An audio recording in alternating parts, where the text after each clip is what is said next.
Bom pessoal, olá a todos. Esse vídeo aqui vai ser muito interessante, né? Vai ser sobre uma das origens, né, das histórias de Jesus. E um pouco sobre o judaísmo helênico, né, que também influenciou o Novo Testamento e os autores e ajudaram a construir a história de Jesus.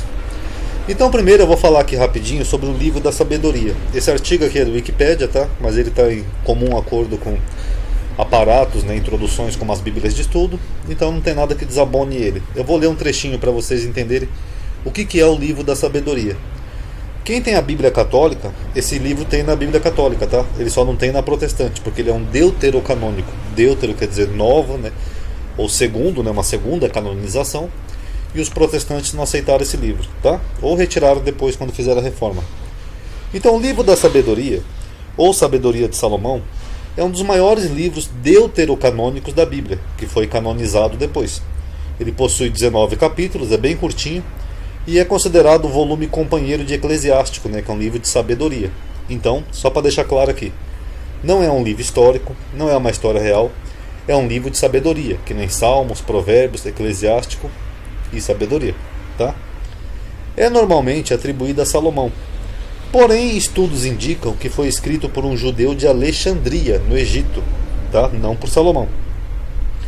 Segundo tais estudos, seu autor foi um judeu de Alexandria, ou seja, um judeu helênico, que escreveu o livro nos últimos decênios. O que é decênios? É décadas, né? Nos últimos décadas do século I a.C. Então ele é um pouco anterior aos evangelhos, tá? Das últimas décadas. Seria provavelmente, vamos chutar, uns 50, 60 anos antes de Cristo. Foi o último livro do Antigo Testamento a ser escrito, sendo, portanto, fictícia a atribuição a Salomão. Não tem como ele ser de Salomão, porque ele é de um período muito posterior a Salomão. Alexandria, no Egito, era um importante centro político e cultural grego, e contava com cerca de 200 mil judeus entre seus habitantes. A cultura grega, ou seja, os gregos, com suas filosofias, costumes e cultos religiosos, além da hostilidade, que às vezes incluía perseguição aberta, ou seja, eles perseguiam os judeus mesmo, constituíam uma ameaça constante à fé e à cultura do povo judaico. Então, só para vocês entenderem, os judeus que moravam em Alexandria, eles eram constantemente perseguidos e abertamente, né, até perseguidos e ameaçados pelos egípcios helênicos, porque a cultura grega, que já vinha desde lá de Alexandre, lá do Seleucos, das Antíoco Epífane, tinha chegado forte no Egito. Inclusive no Egito tinha os cristãos terapeutas, né? Então os judeus que moravam lá eram constantemente perseguidos, ameaçados, né? Eles tinham uma vida horrível lá. Isso meados de, vamos chutar aí, uns decênios antes de Cristo, algumas décadas antes de Cristo. Para não serem marginalizados da sociedade, muitos deixavam os costumes, né, judaicos e até mesmo a fé, perdendo a própria identidade para se conformar a uma sociedade idólatra e injusta. Ou seja, muitos se convertiam ao helenismo, judeus que moravam lá. O autor desse livro, profundamente alimentado pelas escrituras e pela consciência histórica do povo judeu, enfrenta a situação, escrevendo um livro, esse aqui, que procura de todos os modos reforçar a fé e ativar a esperança, relembrando o patrimônio histórico religioso dos antepassados, dos judeus. Ele ensina a verdadeira sabedoria que conduz a uma vida justa, que é típico do judeu, né? Pegar ética, né? Justiça, e a felicidade. Não se trata da cultura que se conquista pelo pensamento, mas da sabedoria que vem de Deus, opondo-se à idolatria e à vida injusta que nasce dela. Esta sabedoria divina guiou magistralmente a história do povo de Deus, revelando que a verdadeira felicidade pertence aos amigos de Deus. Em outras palavras, o autor quer mostrar que a sabedoria, né, ou o senso de realização da vida, não é apenas um fruto do esforço do homem, mas é, em primeiro lugar, um dom que Deus concede gratuitamente aos seus aliados. O livro é considerado uma homilia, tá? Então, só para deixar claro, uma homilia é um livro sábio, não é um livro histórico, é uma homilia, isto é, uma conversa familiar, onde o autor está contrastando a fé judaica com relação à crença egípcia, que perseguia os judeus ali na época. E, apesar de helenizado, né, o autor, tentando manter a fé dos judeus. Olha, pessoal, o nosso povo é perseguido mesmo, porque a gente segue o único Deus. Então, a gente tem que buscar em Deus a nossa sabedoria e a nossa felicidade, porque o povo judeu sempre vai ser perseguido. É isso que o autor está tentando transmitir através dessa mensagem filosófica de sabedoria. Provavelmente fez uso da Septuaginta grega, até pelas coisas que ele mostra aqui quando ele fala dos antepassados. Provavelmente ele usou a Septuaginta. E ele não menciona o popular Filo de Alexandria, que é de provavelmente 20 a.C.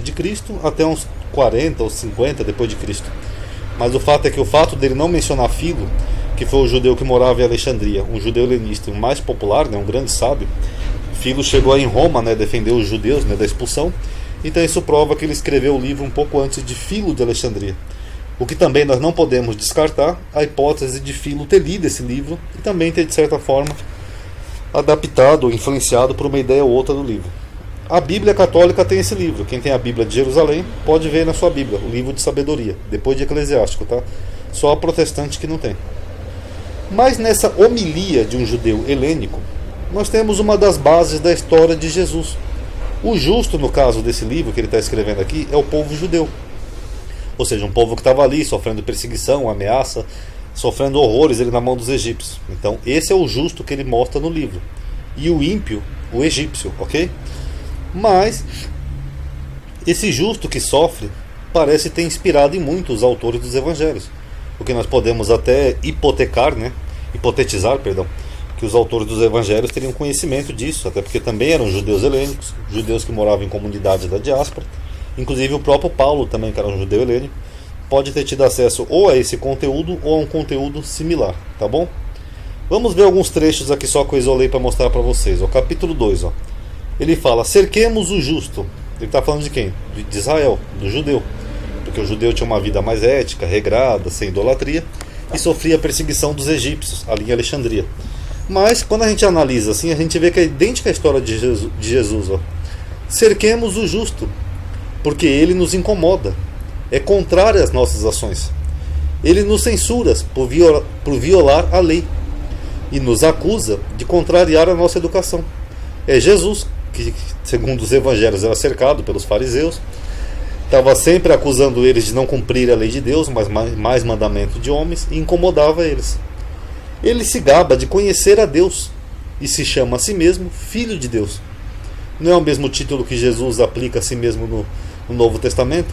Ninguém conhece o Pai senão o Filho, só eu. Okay, ele se gaba de conhecer a Deus.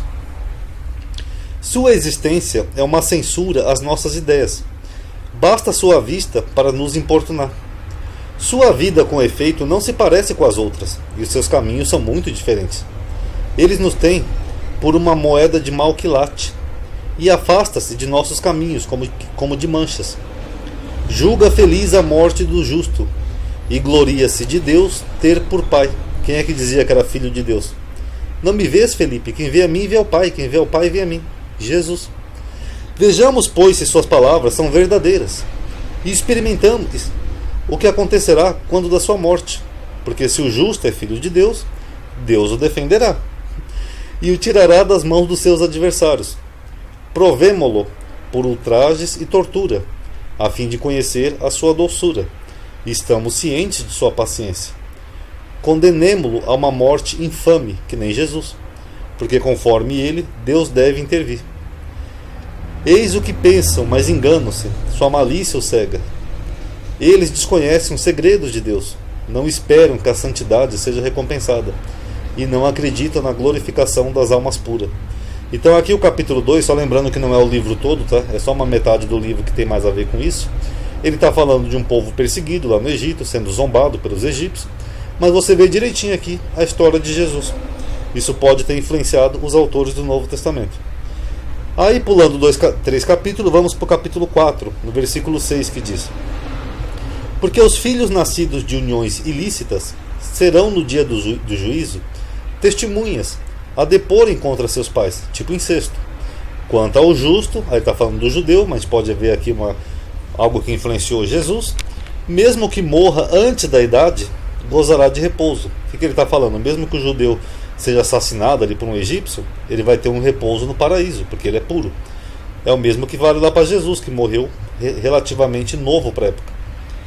Ele agradou a Deus e por ele foi amado, tipo que nem no Novo Testamento. Assim Deus o transferiu do meio dos pecadores onde vivia. Foi arrebatado para que a malícia não lhe corrompesse o sentimento, nem a astúcia lhe pervertesse a alma. Eles verão o fim do sábio. Aqui ele está falando dos egípcios, né? Mas aqui podemos ver os fariseus e Jesus.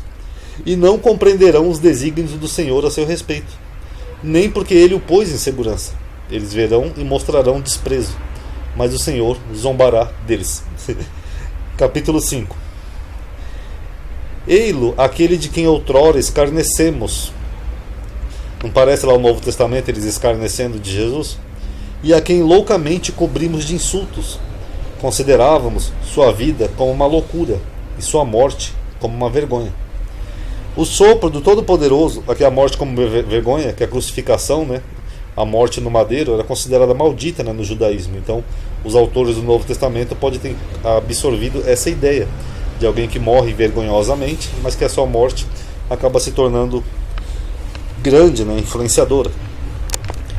O sopro do Todo-Poderoso se insurgirá contra eles e os dispersará como um furacão. Eles quem? Os egípcios, mas aqui a gente pode ver os fariseus.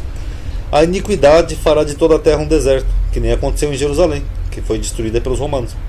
E a malícia derribará os tronos dos poderosos. Capítulo 8.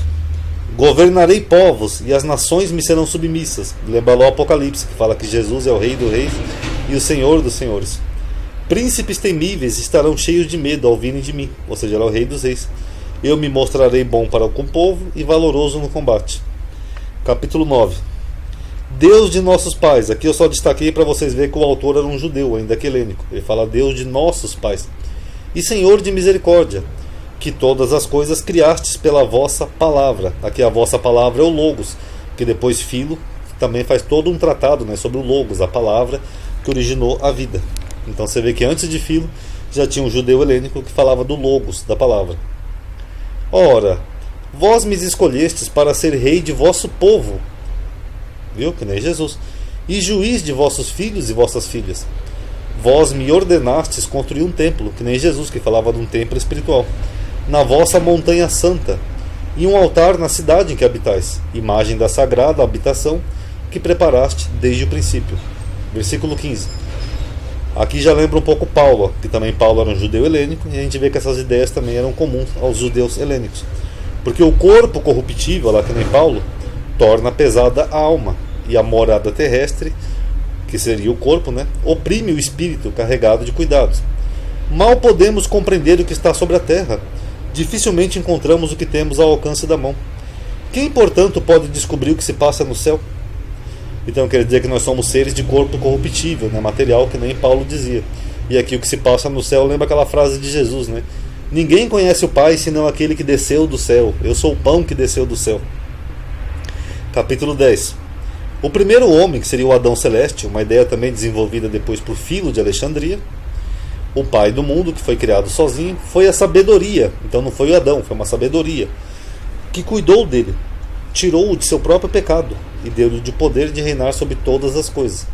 Então aqui na concepção desse autor, o primeiro homem foi a sabedoria. Já segundo Filo, foi o Adão Celeste. Versículo 13. Ela, a sabedoria, não abandonou o justo vendido, mas preservou-o do pecado, o que já lembra Jesus. Desceu com ele à prisão, que lembra aqueles apócrifos de Judas, né, que Jesus desceu à prisão dos mortos, lá tal.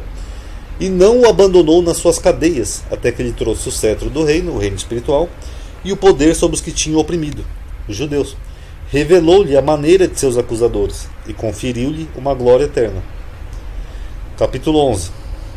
E aquele que outrora exposto e abandonado, o que lembra Jesus, né, que morreu abandonado e exposto, tinha repelido com zombaria, admiraram-no facilmente, porque sofreram uma sede diferente da sede do justo.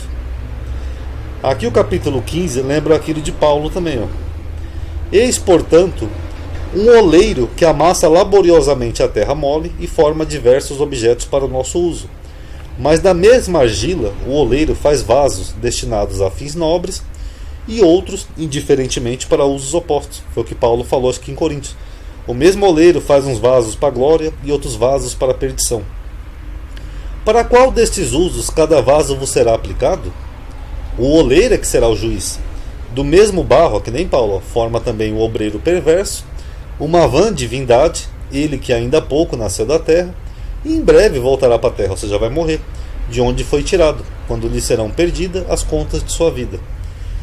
E por fim, só para mostrar que isso aqui ele está falando do povo judeu, o autor termina o livro dizendo assim, ó: e que em tudo, Senhor, engrandecestes e glorificaste o vosso povo. É do povo judeu que ele está falando, não de uma pessoa como Jesus. E não deixaste de assisti-lo em todo o tempo e em todo lugar. Mas só que essas partes aqui que ele fala do povo, né, principalmente no singular, se referindo ao justo, lembra muito Jesus. Aí fica essa pergunta: será que essa concepção helênica, que começa um século antes de Cristo, né, de um povo que sofre, é flagelado, é desprezado pelos outros, é morto e depois desce as cadeias do inferno e ressuscita e julga sobre os ímpios que zombavam dele, será que tudo isso daqui não influenciou os autores do Novo Testamento? Será que essa simples homilia não foi uma das bases que levou os autores do Novo Testamento, como por exemplo Marcos, que é o evangelho mais antigo, a pegar uma história comum como a de Ben Pandira, Yeshua Ben Pandira, e transformar ele num justo que sofre, escarnecido, é zombado, e que depois esse justo ia triunfar sobre os inimigos? É bem provável, pessoal. Então talvez a história do evangelho tenha tido com certeza essa influência. Tem frases aqui idênticas até de Paulo, que nem aqui do oleiro e do barro.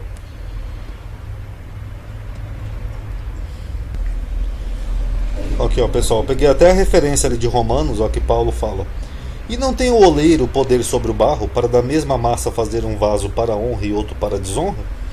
Aqui, ó, é o mesmo que está ali no livro da sabedoria.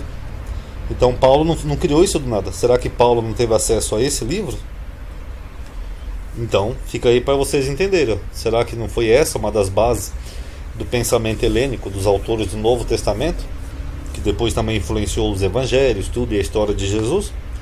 Então analisem aí e tirem suas conclusões, lembrando que isso aqui é só uma homilia, mas essa concepção surgiu antes de Cristo, a concepção de um justo que sofre perseguição, é humilhado e depois triunfa, ou seja, se referindo ao povo judeu, e que depois os autores podem ter adaptado para criar a história de um justo, um homem chamado Jesus, que sofre perseguição, é humilhado e depois triunfa sobre seus inimigos.